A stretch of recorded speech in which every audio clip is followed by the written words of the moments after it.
Allah sampaikan, nahnu naqussu 'alaika naba'ahum bil haqq. Kata Allah, dengan segala keagunganku. Ingat, nahnu itu akar dari kata inna. Ya, na-nya asal dari nahnu. Ta'zimun nafsi, ta'zimus sya'ni. Masih ingat pelajaran kita di Aku Suka saat Ramadan? Ta'zimun nafsi menunjukkan keagungan Allah, ta'zimus sya'ni menunjukkan kehebatan, keagungan, kebesaran informasi yang akan disampaikan. Ya, seakan Allah ingin mengatakan, demi keagunganku, demi kehebatanku, aku sampaikan informasi yang sangat berharga, informasi yang sangat bernilai, yang sangat dahsyat, sangat hebat. Nahnu naqussu 'alaika naba'ahum bil haqq. Kami kisahkan kisah para pemuda yang hebat itu, kan? Dengan sesungguhnya. Siapa para pemuda itu? Innahum fityatun amanu bi rabbihim. Nih, kalimatnya menggunakan ini. Ya, innahum fityatun, sungguh mereka itu fityatun, anak-anak muda, teman-teman milenial. Ya, ada ayat milenial dalam Al-Quran yang menunjuk para pemuda. Ingat, ini kita ini, ya, generasi yang akan menggantikan orang-orang di masa kini, di masa depannya. Ayat ini berbicara tentang Anda, duhai teman-teman sekalian. Ada orang-orang milenial hebat, kata Allah, di masa lalu. Dan kehebatan milenial itu diukur bukan sekedar dari kehebatan instingnya, intelijensianya, kehebatan intelektualnya, kehebatan semangatnya. Bukan itu patokan utamanya. Innahum amanu, imannya yang pertama. Jadi kalau Anda ingin dikatakan seorang pemuda yang hebat, generasi milenial yang hebat, maka syarat pertama kehebatan dalam pandangan Allah itu iman. Jaga iman. Kalau cuma sekedar jadi orang-orang yang intelektual, ya, punya daya dobrak yang tinggi, inovasi yang hebat, bikin aplikasi, bikin ini, bikin itu biasa. Jangankan Anda, yang belum beriman pun mampu. Itu terbuka kompetisinya. Jangankan di Indonesia, di Amerika banyak, di Cina banyak, di Eropa banyak, melimpah. Tapi perlombaan menjadi baik, hebat dalam pandangan Allah itu spesial. Sang Khalik lah. Anda disebut hebat di Indonesia, belum tentu dikenal di Amerika. Orang Cina pun mimpi belum pernah ketemu kita. Orang Eropa belum tentu pernah lihat kita. Ya kan? Tapi kalau Anda disebut hebat oleh Allah, maka langit dan bumi mengatakan Anda yang terbaik. Maka syarat pertama, generasi pemuda hebat, itu kata Allah, amanu bi rabbihim, iman dulu. Nah, kenapa mereka disebut hebat? Ini dahsyat. Saking ingin mengupgrade imannya, mempertahankan imannya, mereka menghadapi intimidasi yang sangat luar biasa. Dikejar-kejar sampai masuk gua. Ancamannya bukan hanya sebatas intimidasi, bisa eksekusi. Bukan cuma persekusi, bisa dieksekusi. Ya, mereka untuk mempertahankan iman supaya di-upgrade imannya itu sampai masuk ke gua. Saking inginnya dekat dengan Allah Subhanahu wa taala, saking ingin mempertahankan visi kehidupannya. Maka Allah katakan innahum, pakai inna, ya, harfu nasbin wa taukidin, tansibul isma wa tarfa'ul khabar, mabniun 'alal fathi la mahalla lahu minal i'rab. Huruf nasab yang mengangkat rafa ism, orang yang akan diangkatnya. Ini diangkat oleh Allah nih. Ini contoh nih, saya angkat nih. Dikenang kisahnya. Sampai kini masih diingat kisahnya. Ya. Wa taukidin, Allah kuatkan. Saya tegaskan, ini orang-orang hebat, contoh mereka. Ya. Tansibul isma wa tarfa'ul khabar, dinasabkan. Nasabkan isimnya jadi dibuka. Ya, saya kembalikan tadi. Perhatikan baik-baik. Tansibul isma, dinasabkan isimnya, dibuka, tancapkan dengan kuat. Seakan-akan ingin mengatakan ini orang-orang bisa menancapkan dirinya, keimanannya pada dirinya dengan kuat. Ya, wa tarfa'ul khabar, diangkat beritanya sampai sekarang, ya, terekam sampai sekarang, dikenang. Ya, mabniun 'alal fathi, mabni ditetapkan, fathah dibuka untuk kita. Ini kalau ngaji bahasa dengan dalam, ya. Kalau ngaji cuma standar di nahwu, sharaf mungkin nggak sampai ke situ. Tapi kalau kita bawa ke ilmu bahasa, itu kita dapatkan, itu banyak makna. Banyak makna, harakat itu ada maknanya. Mabniun 'alal fathi, dibuka. Jadi contoh buat kita, la mahalla lahu minal i'rab.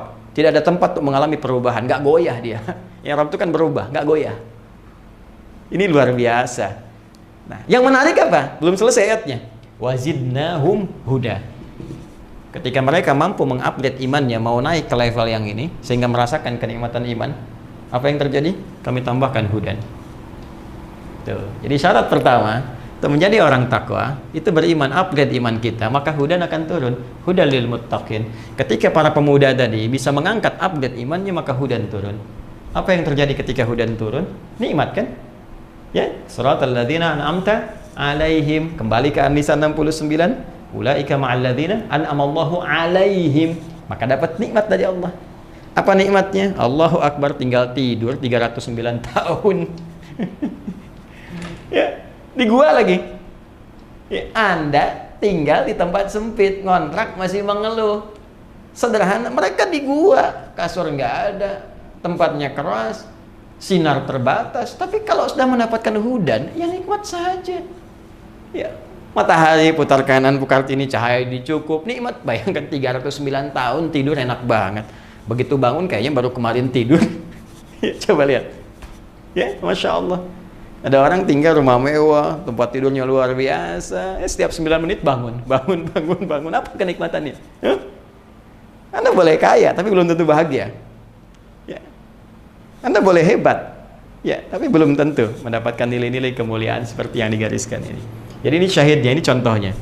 Nanti kalau sudah ini datang, upgrade dari amanun yu'minun, muncullah halawatul iman. Maka kalau sudah begini, sudah.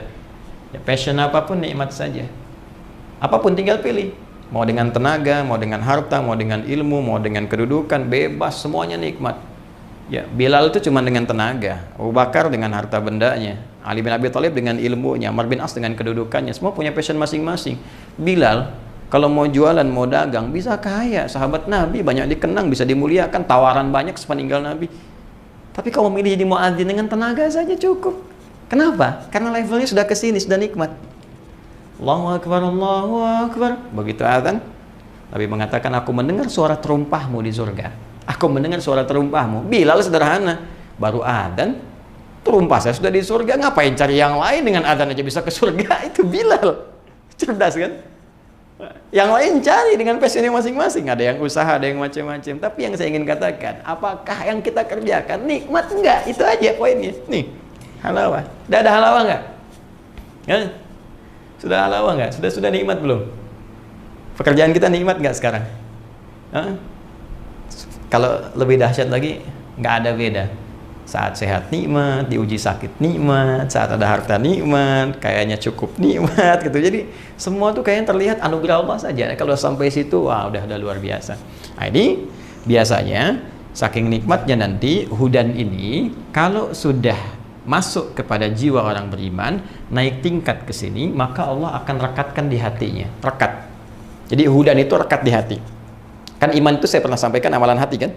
Ada rekat. Rekat itu diikat robato namanya. Robato yarbatu. Rabit itu ikatan. Ya. Diikat begini. Di jiwanya. Kalau sudah ikat kan nggak lepas. Yang celaka kan yang belum diikat kan? Ya kan? Yang belum diikat nih. Tadi itu kadang naik turun, kadang ragu, ya, kadang sholat fardu, kadang terlambat, kadang ada yang tinggalkan. Itu masih naik turun. Iman naik, kadang turun, kadang lepas, kadang datang. Tapi kalau diikat, kemana aja ikut. Kalau sudah ikut, jadi pedoman dalam kehidupan. Ini yang hebat. Makanya di ayat selanjutnya, ayat ke-14-nya, warabatna ala qulubihim. Dan kami ikatkan itu dalam jiwa-jiwa mereka. Ini bukti bahwa iman itu amalan hati. Kalau sudah benar imannya di hatinya, maka Allah berikan cahaya pada jiwanya. Dan diikat cahaya ini dalam jiwanya. Sehingga kalau sudah diikat, hudan, petunjuk ini menjadi sinar kepada seluruh tubuhnya. Karena itulah ketika dia menjadi sinar, maka semua aktivitasnya dibimbing oleh iman tadi yang sudah dapat.